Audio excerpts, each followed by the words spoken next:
नमस्ते। कैसे हो? ठीक है। याद है हमें पिछली कक्षा में कौन सा पाठ पढ़ा और क्या क्या पढ़ाए? याद है ना सभी को? अच्छा, ये सभी अपनी हिंदी टेक्स्ट बुक अच्छी तरह से पढ़ा है ना? अच्छा,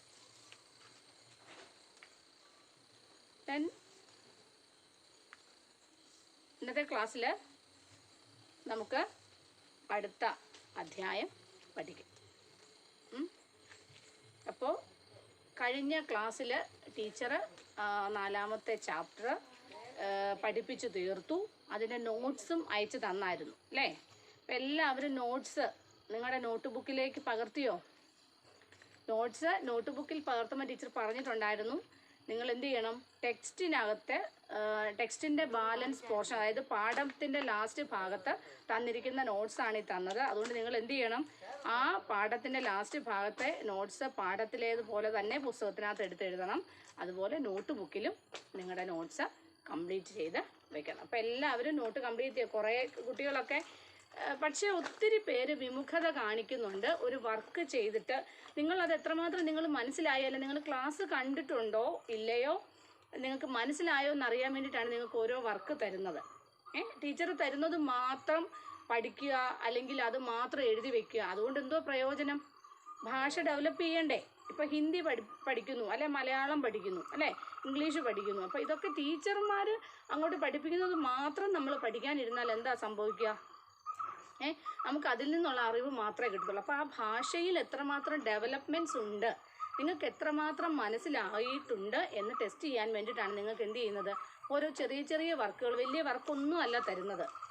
അപ്പോൾ എല്ലാ കുട്ടികളും അത് ചെയ്യുന്നില്ല.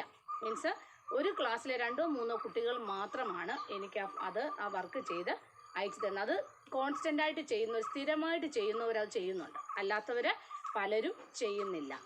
അപ്പോൾ നിങ്ങൾക്കൊരു വർക്ക് തന്നു കഴിഞ്ഞാൽ അത് നിങ്ങൾക്ക് ആ വർക്ക് ചെയ്ത് എനിക്ക് അയച്ചു തരേണ്ട ചുമതല നിങ്ങൾക്കുണ്ട്. അത് നിർബന്ധമായിട്ടും ചെയ്തേ പറ്റുകയുള്ളൂ. തെറ്റ് അല്ല, എനിക്കറിയാൻ പാടില്ല, അല്ലെ തെറ്റും എന്നുള്ള ഒരു ഭയത്തോടു കൂടിയാണ് നിങ്ങളത് എനിക്ക് അയക്കാതിരിക്കുന്നതെങ്കിൽ, അല്ലെ ചെയ്യാതിരിക്കുന്നതെങ്കിൽ, അത് നിങ്ങൾ അങ്ങനെയല്ല. നിങ്ങൾ എന്ത് ചെയ്യണം, തെറ്റിക്കോട്ടെ. തെറ്റാതെ നമുക്ക് പഠിക്കാൻ പറ്റില്ലല്ലോ. അപ്പോൾ തെറ്റുകയാണെങ്കിലും നിങ്ങൾ കോൺഫിഡൻസോടുകൂടി നിങ്ങൾ ആ വർക്ക് ചെയ്യുക, ചെയ്തിട്ട് അതെനിക്ക് അയച്ചു തരിക. തെറ്റുണ്ടെങ്കിൽ ഞാനത് തിരികെ പറഞ്ഞു തരുന്നുണ്ടാവും. ഏത് ഭാഗത്താണ് തെറ്റ്, എന്താണ് ചെയ്യേണ്ടതെന്നുള്ളത് ഞാൻ നിങ്ങൾക്ക് അതിൻ്റെ റിപ്ലൈ ആയിട്ടിടുന്നുണ്ടാവും. അപ്പോൾ പലരും പേടിച്ചിട്ടാവാം ഇടാത്തതെന്ന് ഞാൻ കരുതുന്നു. അതോ മനഃപൂർവ്വമാണോ? ആണെങ്കിൽ അത് വളരെ മോശമായിട്ടുള്ളൊരു പ്രവൃത്തിയാണ്. അതുകൊണ്ട് ആരും എന്ത് വർക്കാണെങ്കിലും നമ്മൾ ക്ലാസ്സിലാണ് ഇപ്പം, അല്ലെങ്കിൽ സ്കൂളിലെ വർക്ക് പോലെ തന്നെ സ്കൂളിൽ ചെയ്യേണ്ട കാര്യങ്ങളെല്ലാം തന്നെ നമ്മളിപ്പോൾ ചെയ്തേ പറ്റത്തുള്ളൂ. കാരണം നമ്മൾ അടുത്ത ക്ലാസ്സിലേക്ക് അടുത്ത വർഷം കയറണമെന്നുണ്ടെങ്കിൽ ഈ കാര്യങ്ങളൊക്കെ പഠിക്കാതെ നമുക്ക് എന്ത് ചെയ്യാൻ പറ്റത്തില്ല, അടുത്ത ക്ലാസ്സിലേക്ക് നമുക്ക് പ്രൊമോഷൻ കിട്ടില്ല. അടുത്ത ക്ലാസ്സിൽ ഇതിലും കൂടുതലാണ് പഠിക്കാനുള്ളത്. അപ്പം യാതൊരു ഉപേക്ഷയും വിചാരിക്കാതെ ചെയ്യാൻ പറഞ്ഞിരിക്കുന്ന വർക്കുകളൊക്കെ ചെയ്ത് എനിക്ക് അയച്ചു തരണം. അല്ലെന്നുണ്ടെങ്കിൽ ഓരോരുത്തരെയും ഞാൻ നമ്പർ എടുത്ത് ഓരോരുത്തരെയും ഞാൻ വിളിക്കുന്നുണ്ടാവും. അത് ഒഴിവാക്കാൻ വേണ്ടിയിട്ട് എല്ലാവരും എന്ത് ചെയ്യുക, തരുന്ന വർക്കുകൾ ദയവായിട്ട് ചെയ്ത്, അത് തെറ്റുവാണെങ്കിൽ തെറ്റിക്കോട്ടെ, അങ്ങനെ ഒരു പേടിയേ നിങ്ങൾക്ക് വേണ്ട. കോൺഫിഡൻസോടുകൂടി നിങ്ങൾ ആ വർക്ക് ചെയ്യുക, ചെയ്ത് എനിക്ക് അയച്ചു തരിക. ചെയ്തു തരുന്നവരെ അല്ല ഈ പറയുന്നത്, ചെയ്യാത്തവരോടാണ് ഈ പറയുന്നത്. അവർ തീർച്ചയായിട്ടും ചെയ്യുന്നവർ വീണ്ടും ചെയ്തുകൊണ്ടേയിരിക്കുക. അങ്ങനെയെങ്കിൽ നിങ്ങൾ എത്രമാത്രം അത് മനസ്സിലാക്കി, നിങ്ങൾക്ക് എത്രമാത്രം ഭാഷയിൽ ആ ഡെവലപ്മെൻറ്റ് ഉണ്ടായി എന്നുള്ളത് അറിയണമെന്നുണ്ടെങ്കിൽ അത് നിങ്ങൾ ചെയ്തേ പറ്റത്തുള്ളൂ, അല്ലാതെ ഒരു രക്ഷയുമില്ല. അല്ലെങ്കിൽ നമ്മളിങ്ങനെ സ്പൂൺ ഫീഡിങ്, നമുക്ക് അമ്മമാർ പണ്ടും ടീച്ചർ ക്ലാസ്സിൽ പറഞ്ഞിട്ടുള്ളതാണ്, ചെറിയ കുഞ്ഞായിരിക്കുമ്പോൾ അമ്മമാർ സ്പൂൺ കൊണ്ട് കോരിത്തരും അല്ലേ. ഒരു വയസ്സൊക്കെ കഴിയുമ്പോൾ നമുക്ക് പാത്രത്തിനകത്ത് എന്ത് ചെയ്യും, ചോറും അല്ലെങ്കിൽ അതുപോലെയുള്ള സ്നാക്സൊക്കെ ഇട്ട് തരും. പകുതിയൊക്കെ കുട്ടികളങ്ങ് കളയും, കുറച്ചേ അവരുടെ വായിലേക്ക് പോവുകയുള്ളൂ. അതേസമയം 2-3 ദിവസം അല്ലെ കുറച്ച് മാസങ്ങൾ കൂടി കഴിയുമ്പോൾ എന്ത് ചെയ്യും, അവരത് ഒട്ടും തറയിൽ കളയാതെ കഴിക്കാനായിട്ട് അവർ പഠിക്കും. അതാണ് നമ്മൾ ഈ തരുന്നത്. ചെറിയ ചെറിയ വർക്കുകൾ തരുമ്പോൾ നിങ്ങളത് തീർച്ചയായിട്ടും ചെയ്ത് ഞങ്ങൾക്ക് അയച്ചു തരണം. കാരണം തെറ്റുണ്ടെങ്കിൽ അത് പിന്നീട് തിരുത്തി 2-3 തവണയൊക്കെ എഴുതുമ്പോൾ തന്നെ എന്ത് ചെയ്യും, നിങ്ങളത് പഠിച്ചിരിക്കും, ആ ഭാഷയിൽ ഡെവലപ്മെൻറ്റ് ഉണ്ടാവും. അതുകൊണ്ട് ഉപേക്ഷ വിചാരിക്കാതെ എല്ലാവരും തരുന്ന വർക്കുകൾ എനിക്ക് അയച്ചു തരണം. അപ്പോൾ നമുക്ക് ഇത്രയും കാര്യങ്ങളൊക്കെ പറഞ്ഞിട്ട് നമുക്ക് അടുത്ത ക്ലാസ്സിലേക്ക് കടക്കാം. നമുക്ക് ഇന്നത്തെ ക്ലാസ് പഠിക്കണ്ടേ? നമുക്ക് അടുത്ത ക്ലാസ്സിലേക്ക് कड़का. ओके. अरे बच्चे, हमें पिछली कक्षाओं में पाठ 5 पाठ 5 पढ़ा. इसकी नोट हमें पिछली कक्षा में एक्सप्लेन कर दिया, but I am not giving the notes at. Then I will send you the notes of chapter 5. Then आओ हमें 6वीं पाठ पढ़ना है आज की कक्षा में. 6वीं पाठ का नाम है जीवन में अनुशासन का महत्व. अनुशासन माने, अनुशासन का अर्थ क्या है? अनुशासन, अनुशासन माने डिसिप्लिन. अनुशासन का अर्थ है discipline. How you discipline in your life? നിങ്ങൾക്ക് അച്ചടക്കമുണ്ടോ? ജീവിതത്തിൽ അച്ചടക്കശീലമുള്ള കുട്ടികളാണോ? ആണ്. 7ാം ക്ലാസ്സുകാരെല്ലാം നല്ല അച്ചടക്കമുള്ളവരാണ്, എനിക്കറിയാം. നല്ല കുട്ടികളാണ് എല്ലാവരും, അല്ലേ? ആരും അനുസരണക്കേടൊന്നും കാണിക്കാത്ത നല്ല കുഞ്ഞുങ്ങളാണ്. അമ്മമാർ പറയുന്നത് കേൾക്കും, പിന്നെ ടീച്ചേഴ്സ് പറയുന്നത് കേൾക്കും, അതുപോലെ മുതിർന്നവർ പറയുന്നതൊക്കെ അനുസരിക്കുന്ന കുട്ടികളാണ്, അല്ലേ? അപ്പം ജീവൻമേം അനുശാസൻ കാ മഹത്വം, ജീവിതത്തിൽ ഡിസിപ്ലിൻ്റെ പ്രാധാന്യം. जीवन में अनुशासन का महत्व पाठ अनुशासन में रहने की सीख देता है. ഇത് നമുക്ക് എന്താ തരുന്നത്? ഈ ഡിസിപ്ലിനിൽ ജീവിക്കാനുള്ള ഒരു അറിവാണ് നമുക്ക് തരുന്നത്. അനുശാസൻ ഹി ദേശ് കി മഹാൻ ബനാത്ത ഹെ. ഈ ഡിസിപ്ലിൻ ഉണ്ടെങ്കിൽ മാത്രമേ നമുക്ക് എന്ത് ചെയ്യാൻ പറ്റത്തുള്ളൂ? ദേശത്തെ മഹാനാക്കി മാറ്റാൻ പറ്റത്തുള്ളൂ, അല്ലേ? ഡിസിപ്ലിൻ ഇല്ലാത്ത ജീവിതം, അല്ലേ, കൊണ്ടാണ് ഇന്ന് നമുക്കറിയാം പത്രങ്ങൾ ഓപ്പൺ ചെയ്താലും TV ഓപ്പൺ ചെയ്താലും ഒക്കെ നമുക്ക് പലതരത്തിലുള്ള അനാചാരങ്ങളും അത്യാചാരങ്ങളും മാത്രമാണ് നമുക്കിന്ന് നിലനിൽക്കുന്നത്, അല്ലേ? അപ്പോൾ ഇത് എന്തുകൊണ്ടാണ്? ഈ വ്യക്തികളൊക്കെ തെറ്റ് ചെയ്യുന്നത് അവരുടെ ജീവിതത്തിൽ ഡിസിപ്ലിൻ ഇല്ല, അതുപോലെ തന്നെ നൈതിക മൂല്യമില്ലാതെ വളർന്നു വന്നവരായിട്ടാണ് അവർക്ക് ഈ കുഴപ്പങ്ങളൊക്കെ സംഭവിക്കുന്നത്, അല്ലേ? എത്രയോ പേര് ജയിലിൽ അടയ്ക്കപ്പെട്ട് കിടക്കുന്നു, എത്രയോ പേരുടെ ജീവൻ തന്നെ പൊലിഞ്ഞു. ആ ഒരു രീതിയിലല്ല ടീച്ചർ പറയുന്നത്. എന്നുവെച്ചാൽ മോശപ്പെട്ട ജീവിതം അല്ലെങ്കിൽ മോശപ്പെട്ട സ്വഭാവം കാണിക്കുന്നത് കൊണ്ട് ഉണ്ടാകുന്ന ഭവിഷ്യത്തുകൾ അനുഭവിക്കുന്നവർ ധാരാളം ആളുകൾ ഉണ്ട്. സ്വയം കോ അനുശാസിത രഖ്കർ ഹി ഹം സബ്കെ സാത്ത് ഖുഷി സെ രഹ് സക്തേ ഹെ. നമുക്ക് എന്ത് ചെയ്യാൻ പറ്റും? നമുക്ക് സ്വയം അനുശാസനയിലൂടെ ജീവിച്ചു കഴിഞ്ഞാൽ മറ്റുള്ളവരെയും നമുക്ക് സന്തുഷ്ടരാക്കി ജീവിക്കാനായിട്ട് സാധിക്കും, അല്ലേ? നമ്മൾ ഡിസിപ്ലിൻ ആണെങ്കിൽ മാത്രമേ മറ്റുള്ളവരെ നമുക്ക് ഡിസിപ്ലിനോടെ നടക്കാനായിട്ട് നമുക്ക് അവരോട് പറയാൻ പറ്റൂ. അപ്പം നമ്മൾ ഒരു ഇത് കോട്ട് പറയാറുണ്ട്, വ്യക്തി നന്നായാൽ എന്താണ്? കുടുംബം നന്നാകും, കുടുംബം നന്നായാൽ സമൂഹം നന്നാകും, സമൂഹം നന്നായാൽ എന്താണ്? സംസ്ഥാനം നന്നാകും, രാഷ്ട്രം നന്നാകും, രാഷ്ട്രം നന്നായാൽ ലോകം തന്നെ നന്നാകും, അല്ലേ? അപ്പോൾ ആ ഒരു ഡിസിപ്ലിൻ എവിടെ നിന്നാണ് വരേണ്ടത്? ഓരോ വ്യക്തിയിൽ നിന്നുമാണ് വരേണ്ടത്, അല്ലേ? നമ്മളായിട്ടുള്ള എല്ലാ വ്യക്തികളും സ്വേച്ഛാസേ മീൻസ് എന്താ? സ്വയം തന്നെ ഡിസിപ്ലിനോടുകൂടി ജീവിച്ചു കഴിഞ്ഞാൽ അത് കണ്ട് മറ്റുള്ളവരും, അപ്പോൾ ഓരോരുത്തരും ഡിസിപ്ലിൻഡ് ആവുക. അങ്ങനെയുണ്ടെങ്കിൽ ഒരു കുടുംബത്തിൽ 4 അംഗങ്ങൾ അല്ലെ 5 അംഗങ്ങളുണ്ടെങ്കിൽ ഓരോരുത്തരും ഡിസിപ്ലിൻ ആണെങ്കിൽ ആ കുടുംബം ഓൾറെഡി ഡിസിപ്ലിൻ ആയില്ലേ? പിന്നെ അങ്ങനെയുള്ള ഓരോ കുടുംബങ്ങളും ഡിസിപ്ലിൻഡ് ആകുമ്പോൾ സമൂഹം ഡിസിപ്ലിൻഡ് ആകും, അല്ലേ? അച്ചടക്കമുള്ളവരാകും. അങ്ങനെ സമൂഹം അച്ചടക്കമുള്ളതാകുമ്പം രാജ്യം മൊത്തം അച്ചടക്കമുള്ളതാകും. അങ്ങനെ രാജ്യം അച്ചടക്കമുള്ളതായി കഴിഞ്ഞാൽ ലോകം മുഴുവൻ, രാഷ്ട്രവും ലോകവും മുഴുവന് അച്ചടക്കമുള്ളതാക്കി മാറ്റാൻ കഴിയും. നോക്കിക്കേ, മനസ്സേ മുക്കുസേ पंक्ति में चलना, कक्षा में शांत बैठना आदि गुणों का क्या महत्व है? डू यू नोटिस दैट पंक्ति में हमें क्यों चलते हैं और हमें क्यों का पालन करता है? क्यൂ മീൻസ് എന്താണ്? വരിയായിട്ടല്ല നിരയായിട്ട് നിൽക്കുന്ന കണ്ടിട്ടില്ലേ ഓരോ സ്ഥലങ്ങളിൽ ചെല്ലുമ്പോൾ, അല്ലേ? നമ്മൾ സ്കൂളിലാണെങ്കിലും ക്ലാസ് വൈസ് ലൈനായിട്ട് അസംബ്ലി ഹാളിൽ പോകുന്നു, അല്ലെങ്കിൽ പ്ലേ ഗ്രൗണ്ടിൽ പോകുന്നു, തിരികെ ലൈൻ വൈസ് ക്ലാസ്സിലേക്ക് വരുന്നു. അതൊക്കെ സ്കൂളിൻ്റെ ഡിസിപ്ലിൻസ് അല്ലേ. അതുപോലെ ഒരു ഹോസ്പിറ്റലിൽ ചെന്ന് കഴിഞ്ഞാൽ നമ്മൾ കണ്ടിട്ടുണ്ട്, ക്യൂ കണ്ടിട്ടുണ്ട്. ടിക്കറ്റ് കൗണ്ടർ, റിസപ്ഷനിൽ ക്യൂ ഉണ്ട് അല്ലേ. അത് കഴിഞ്ഞിട്ട് ഡോക്ടറെ കാണാനായിട്ട് നമ്മൾ കാത്തിരിക്കും. അവരവരുടെ ഊഴം വരുന്നത് വരെ അവിടെ കാത്തിരിക്കും. അല്ലാതെ ഇങ്ങോട്ട് 2 മണിക്കൂർ മുമ്പ് വന്ന ഒരു വ്യക്തി അവിടെ കാത്തിരിക്കുമ്പോൾ ഇപ്പോൾ അങ്ങോട്ട് ചെന്നാൽ നമ്മൾ ചെന്ന് ഇടിച്ച് കയറുകയാണോ ചെയ്യേണ്ടത്? അല്ല. അപ്പം നേരത്തെ എത്തി ആ നിയമങ്ങളൊക്കെ പാലിച്ചു പോവുക അല്ലേ. പങ്ക്തിമേം ചൽന മീൻസ് ലൈനായി പോവുക. കക്ഷാമേം ശാന്ത ബൈഠന, ക്ലാസ്സിൽ വളരെ സൈലൻ്റായിട്ടിരിക്കുക മുതലായ ഗുണങ്ങളുടെ മഹത്വം എന്താണ് അല്ലേ. അതിൻ്റേതായിട്ടുള്ള മഹത്വമുണ്ട്. പ്രതിയോഗിതാമേം കോൺ സഫൽ ഹോത്താ ഹെ. പ്രതിയോഗിത കോമ്പറ്റീഷൻ. നിങ്ങൾ ഇരിക്കുമ്പോൾ പുസ്തകം എടുത്ത് വയ്ക്കുക. ക്ലാസ് കാണാനിരിക്കുമ്പോൾ ഒരു പെൻസിലും കയ്യിൽ കരുതുക. പെൻസിൽ വെച്ചിട്ട് നിങ്ങൾ ഞാൻ പറയുന്ന ഇച്ചിരി പ്രയാസമുള്ള നമുക്ക് എല്ലാ വേർഡ്സിൻ്റെ അർത്ഥം അറിയില്ലല്ലോ. അപ്പോൾ അറിയാൻ വയ്യാത്ത വാക്കുകളൊന്നും മലയാളത്തിലോ ഇംഗ്ലീഷിലോ അതിൻ്റെ മുകളിലേക്ക് പെൻസിൽ വെച്ചിട്ടൊന്ന് എഴുതി വെച്ചാൽ നിങ്ങൾ പിന്നീട് വായിക്കുമ്പോൾ നിങ്ങൾക്ക് അതിൻ്റെ അർത്ഥം മനസ്സിലാക്കി നന്നായിട്ട് വായിച്ചു പോകാനായിട്ട് സാധിക്കും. ഇത് ഞാൻ എപ്പോഴും പറയുന്നതാണ്. പ്രതിയോഗിതാമേം കോൺ സഫൽ ഹോത്താ ഹെ. ആരാണ് കോമ്പറ്റീഷനിൽ വിജയിക്കുന്നത്? നോക്കിക്കേ, നമുക്ക് പാഠം തുടങ്ങാം. അനുശാസൻ ശബ്ദ ദോ ശബ്ദോം ദാറ്റ് ഈസ് അനു തഥാ ശാസൻ സെ മിൽക്കർ ബനാ ഹെ. അനുശാസൻ എന്ന വാക്ക് 2 വാക്കുകൾ ദാറ്റ് ഈസ് അനു അതുപോലെ ശാസൻ 2 വാക്കുകൾ ചേർന്നുണ്ടായതാണ് അനുശാസൻ.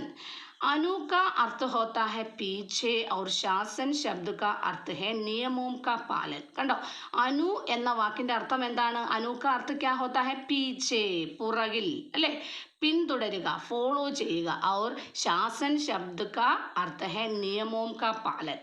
ഫോളോ ചെയ്യുക. എന്ത് ഫോളോ ചെയ്യുക?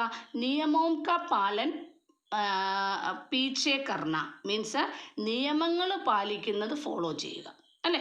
ഓരോ സ്ഥലങ്ങളിലും ഓരോ സ്ഥാപനങ്ങളിലും നിയമങ്ങൾ അതിൻ്റേതായിട്ടുള്ളതുണ്ട്. ഇസ് പ്രകാർ അനുശാസൻ കാ അർത്ഥ ഹുവ നിയമോം കാ നിയന്ത്രൺ മേ രഹന ഔർ നിയമിത രൂപ സെ ഉൻകാ പാലൻ കർന. ഈ സെൻറ്റൻസ് ഒന്ന് അണ്ടർലൈൻ ചെയ്യുക. എന്താണ് അനുശാസൻ എന്ന വാക്കിൻ്റെ അർത്ഥം? അനുശാസൻ കാ അർത്ഥ ക്യാ ഹോത്താ ഹെ? നിയമോം കെ നിയന്ത്രൺ മേ രഹന, അതായത് നിയമങ്ങൾ നമ്മുടെ കൺട്രോളിൽ കൊണ്ടുവരിക. ഔർ നിയമിത രൂപസെ ഉൻക പാലൻ കർണ, അത് ആ നിയമപരമായിട്ട് തന്നെ ആ നിയമങ്ങളെ പാലിക്കുക എന്നുള്ളതാണ് അനുശാസൻ അല്ലെങ്കിൽ ഡിസിപ്ലിൻ എന്ന വാക്കിൻ്റെ ശരിയായ അർത്ഥം. അപ്പം അനുശാസൻ കിൻ കിൻ ദോ ശബ്ദോं से बना है? बोलिए. अनु और शासन. अनु और शासन 2 शब्दों से बना शब्द है अनुशासन. अनुशासन का अर्थ क्या है? अनुशासन का अर्थ है नियमों के नियंत्रण में रहना और नियमित रूप से उनका पालन करना. समझा? देन अनुशासन के 2 पहलू है. ഈ അനുശാസന 2 ഭാഗങ്ങളുണ്ട്. പെഹലാ ഹെ ആത്മിക് അനുശാസൻ, അതായത് ഡിസിപ്ലിൻ 2 വിധത്തിലുണ്ട്. ആദ്യത്തേത് എന്താണ്? ആത്മിക് അനുശാസൻ ജിസ്മേം വ്യക്തി സ്വേച്ഛാ സെ അനുശാസിത രഹതാ ഹെ. ആത്മിക് അനുശാസൻ എന്ന് കേൾക്കുമ്പോൾ തന്നെ നമുക്കറിയാം, ആത്മിക് എന്ന് പറഞ്ഞാൽ എന്താ? സ്വയം അല്ലേ. ഇതിൽ വ്യക്തി സ്വയം എന്ത് ചെയ്യുന്നു? അനുശാസൻ, ഡിസിപ്ലിൻഡ് ആകുന്നു.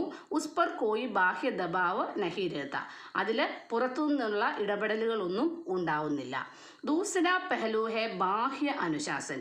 2ാമത്തെ ടൈപ്പാണ് ബാഹ്യ അനുശാസൻ. അതെന്താണ്? ജിസ്മേം ബാഹരി ദബാവോം കെ കാരൺ വ്യക്തി അനുശാസിത് കർത്താ ഹെ എന്ന് പറഞ്ഞാൽ പുറത്തു നിന്നുള്ള ഒരാളുടെ സ്വാധീനം കൊണ്ട് ഒരു വ്യക്തി ഡിസിപ്ലിൻഡ് ആവുന്നു. ആദ്യത്തേത് പറഞ്ഞത് അനുശാസൻ 2 തരത്തിലുണ്ട്. ഫസ്റ്റ് വൺ ഈസ് സ്വയം സ്വന്തം ഇഷ്ടത്താൽ ഒരാൾ ഡിസിപ്ലിൻഡ് ആവുന്നു. 2ാമത്തേത് പറഞ്ഞത് ബാഹ്യ അനുശാസൻ. ബാഹ്യ അനുശാസൻ എന്ന് പറഞ്ഞാൽ എന്താ? പുറത്തു ഇപ്പം നിങ്ങൾ വീട്ടിൽ അല്ലെങ്കിൽ നിങ്ങൾക്ക് സ്വയം ഒരു ഡിസിപ്ലിൻ ഉണ്ട് അല്ലേ, അത് നിങ്ങൾ പാലിക്കുന്നതിനെ നമ്മൾ ആത്മിക് അനുശാസനം എന്ന് പറയുന്നു. പിന്നീടോ സ്കൂളിൽ വന്നു കഴിഞ്ഞാൽ സ്കൂളിലെ നിയമം അനുസരിച്ച് പ്രിൻസിപ്പളിൻ്റെ നിയമം അനുസരിച്ച് നമ്മൾ സ്കൂളിൽ ഡിസിപ്ലിൻഡ് ആവാൻ നിർബന്ധിതരാകുന്നു അല്ലേ. ഹോസ്പിറ്റലിൽ ചെന്നാൽ അവരുടെ റൂൾസ് അനുസരിച്ച് അവിടെ ഡിസിപ്ലിൻഡ് ആവാൻ നമ്മൾ നിർബന്ധിതരാകുന്നു. അതിനെയാണ് നമ്മൾ ബാഹ്യ അനുശാസൻ എന്ന് പറയുന്നത്. അപ്പം अनुशासन का 2 पहलू, अनुशासन का पहला पहलू है आत्मिक अनुशासन और दूसरा पहलू है बाह्य अनुशासन, आत्मिक अनुशासन मीन्स व्यक्ति स्वेच्छा से अनुशासित रहता है और बाह्य अनुशासन का अर्थ है बाहरी दबावों के कारण വ്യക്തി അനുശാസിത रहता है. അപ്പോൾ ഈ ഫസ്റ്റ് പാരഗ്രാഫ് മനസ്സിലായോ? എന്താണ് നമ്മൾ ഇതിനകത്ത് പറഞ്ഞത്? अनुशासन अनु तथा शासन दोनों शब्दों से मिलकर बना शब्द है अनुशासन. अनु का अर्थ है पीछे और शासन का अर्थ है नियमों का पालन करना. देन अनुशासन का मतलब क्या है और अनुशासन का अर्थ क्या है? अनुशासन का अर्थ है नियमों के नियंत्रण में रहना और नियमित रूप से उनका पालन करना. അപ്പോൾ ഈ സെന്റൻസ് അണ്ടർലൈൻ ചെയ്തിട്ടുണ്ടല്ലോ അല്ലേ? देन अनुशासन को दो पहलू है. फर्स्ट वन इज आत्मिक अनुशासन और दूसरा बाह्य अनुशासन. आत्मिक अनुशासन में व्यक्ति स्वेच्छा से अनुशासित रहता है और बाह्य अनुशासन में बाह्य दबावों के कारण व्यक्ति अनुशासित रहता है. മനസ്സിലായല്ലോ അത്രയും? देन सड़क पर चलते समय यातायात के नियमों का पालन करना भी अनुशासन का एक महत्वपूर्ण हिस्सा है. നമ്മൾ ശ്രദ്ധിച്ചിട്ടുണ്ടല്ലേ? സടക് പർ ചലത്തെ സമയം, നമ്മൾ റോഡിലൂടെ സഞ്ചരിക്കുന്ന സമയത്ത് യാതായാത് കെ നിയമം. എന്താ യാതായാത്? ട്രാഫിക്. എഴുതി വെക്കുക അവിടോട്ട്. യാതായാത് മീൻസ് ട്രാഫിക് നിയമങ്ങൾ പാലിച്ചേ പറ്റുള്ളൂ അല്ലേ? അതും ഒരു തരത്തിലുള്ള ഒരു ഡിസിപ്ലിനാണ്. അതായത് നമുക്കറിയാം, വാഹനങ്ങളിൽ പോകുന്നവരാണെങ്കിൽ ഏത് സൈഡ് ചേർന്നാണ് പോകേണ്ടത്? Left side. നമ്മുടെ ലെഫ്റ്റ് സൈഡ് ഏതാണോ ആ സൈഡ് ചേർന്നാണ് നമ്മൾ വാഹനം ഓടിക്കേണ്ടത്. പിന്നെ ആ ഒരു സൈഡിൽ കൂടെ പോവുക, അമിത സ്പീഡ് പാടില്ല അല്ലേ? ഓവർടേക്കിംഗ് പാടില്ല. ഇങ്ങനെയുള്ള ചില കാര്യങ്ങൾ. നടന്നു പോയാലും നമ്മൾ റോഡിൻ്റെ ഇടതുവശം ചേർന്ന് നടന്ന് പോവുക. അപ്പം റോഡിലൂടെ നടക്കുന്ന സമയത്ത് നമ്മൾ ട്രാഫിക് നിയമങ്ങൾ പാലിക്കേണ്ടതായിട്ട് ഉണ്ട്. യദി സടക് പർ ലോഗ് അനുശാസനഹീന ഹോ ജായേങ്കെ तो सारी व्यवस्था गड़बड़ा जाएगी അല്ലേ? ശ്രദ്ധിച്ചിട്ടില്ല നമ്മൾ? യദി സടക് പർ ലോഗ്, അതായത് റോഡിലൂടെ നടക്കുന്ന അല്ലെങ്കിൽ റോഡിലൂടെ സഞ്ചരിക്കുന്ന മനുഷ്യർ അനുശാസനഹീന ഹോ ജായേങ്കെ, ഡിസിപ്ലിൻഡ് അല്ല എങ്കിൽ, അവിടുത്തെ നിയമം അനുസരിച്ചല്ല യാത്ര ചെയ്യുന്നതെങ്കിൽ तो सारी വ്യവസ്ഥ ഗഡ്ബഡാ ജായേഗി, ആ ഒരു സിസ്റ്റം മുഴുവനും എന്താകും? വളരെ വ്യതിചലിച്ചു പോകും. മീൻസ് റോഡിൻ്റെ നടുക്ക് ഒരാൾ വണ്ടി കൊണ്ട് നിർത്തിയിട്ടിരിക്കുക, രണ്ട് സൈഡിൽ നിന്നും വരുന്ന വാഹനങ്ങൾ എന്ത് ചെയ്യും? അവിടെ ബ്ലോക്ക് ആവില്ലേ? ട്രാഫിക് ബ്ലോക്ക് ആവില്ലേ? അതുപോലൊരു മനുഷ്യനാണെങ്കിൽ റോഡിൻ്റെ നടുക്കിൽ കയറി നിന്ന് കഴിഞ്ഞാൽ വാഹന ഗതാഗതം ഉണ്ടാവും. അവിടെ നമുക്ക് സമയത്ത് എത്തിച്ചേരേണ്ടതായിട്ടുള്ള സ്ഥലത്ത് നമുക്ക് സമയത്ത് എത്തിച്ചേരാൻ പറ്റാതെ വരും. പിന്നെ ഇങ്ങനെ വണ്ടി കൊണ്ടിടുന്നത് മൂലം സ്പീഡിൽ വരുന്ന വണ്ടികൾ അന്നിലും വന്ന് മുട്ടാൻ ചാൻസ് ഉണ്ട്. അങ്ങനെ അപകടങ്ങൾ നടക്കും. അങ്ങനെ ഒത്തിരി കാര്യങ്ങളുണ്ട്. അതാണ് പറയുന്നത്, റോഡിൽ ആളുകൾ ഡിസിപ്ലിൻഡ് അല്ല എങ്കിൽ ആ റോഡ് വ്യവസ്ഥ മുഴുവനും എന്താകും? വ്യതിചലിച്ചു പോവും. യദി ഹർ ആദ്മി മൻമാനി കർനെ ലഗെ തോ സമാജ് കാ കാം നഹീം ചൽ സക്താ ഹെ. ഏതെങ്കിലും ഒരു മനുഷ്യൻ എന്താണ് ആ ഡിസിപ്ലിനെതിരായിട്ട് പ്രവർത്തിച്ചു കഴിഞ്ഞാൽ സമൂഹത്തിലെ കാര്യങ്ങൾ അതിൻ്റേതായിട്ടുള്ള രീതിയിൽ നടക്കില്ല. अनुशासन में रहने पर ही अनेक दुर्घटनाओं से बचा जा सकता है. നമ്മൾ ഡിസിപ്ലിനോടുകൂടി ജീവിച്ചു കഴിഞ്ഞാൽ പല ദുർഘടന മീൻസ് ആക്സിഡൻസ്, വേണ്ടാത്ത പല ദുരനുഭവങ്ങളിൽ നിന്നും നമുക്ക് രക്ഷ നേടാനായിട്ട് സാധിക്കും. അപ്പോൾ അനുശാസനം എന്ന് പറയുന്നത് നമ്മുടെ ജീവിതത്തിൽ ജനിക്കുമ്പോൾ മുതൽ മരിക്കുന്നത് വരെ ഫോളോ ചെയ്യേണ്ട ഒരു സംഭവമാണ് ഡിസിപ്ലിൻ. അതുകൊണ്ട് ഇത് നന്നായിട്ട് വായിച്ചു നോക്കുക. നമുക്ക് ഇത്രയും ഇന്നത്തെ ക്ലാസ്സിൽ നിർത്താം. ഇതിനകത്ത് ഒത്തിരി കാര്യങ്ങൾ നമ്മൾ പറഞ്ഞു. 2 പാരഗ്രാഫേ പഠിച്ചുള്ളെങ്കിലും അതിനകത്ത് ഒത്തിരി കാര്യങ്ങൾ പറഞ്ഞു. നിങ്ങളിത് നന്നായിട്ട് വായിച്ചു നോക്കുക. ഞാൻ പറഞ്ഞ വേർഡ് മീനിങ് ഒക്കെ ഇതിനകത്ത് എഴുതി വെച്ചിട്ടുണ്ട്. അപ്പോൾ ഇതിനകത്ത് മീനിങ്സ് ഒക്കെ മനസ്സിലാകും. ഏതെങ്കിലും ഭാഗം മനസ്സിലാകാഴിയുണ്ടെങ്കിൽ എന്നെ വിളിച്ച് ചോദിക്കുക. ഞാൻ എന്നും പറയുന്നതാണ്, എനിക്ക് ആരും അങ്ങനെ മെസ്സേജൊന്നും ഡൗട്ട് ചോദിച്ചുകൊണ്ട് ഇടാറില്ല. അതിൻ്റെ അർത്ഥം എല്ലാവർക്കും മനസ്സിലാവുന്നുണ്ട്, അല്ലെങ്കിൽ ഈ ക്ലാസ് കാണുന്നില്ല എന്നുള്ളതാണ്. അപ്പോൾ എല്ലാവരും ക്ലാസ് കാണുന്നുണ്ട്, പഠിക്കുന്നുണ്ടെന്ന് വിശ്വസിക്കുന്നു. അപ്പോൾ ഇത് നന്നായിട്ടൊരു 3-4 തവണ ഇത്രയും ഭാഗം നന്നായിട്ട് വായിക്കുക, നന്നായിട്ട് മനസ്സിലാക്കുക. അപ്പോൾ നമുക്ക് ഇതിൻ്റെ ബാക്കി ഭാഗവുമായിട്ട് അടുത്ത ക്ലാസ്സിൽ കാണാം. ധന്യവാദം.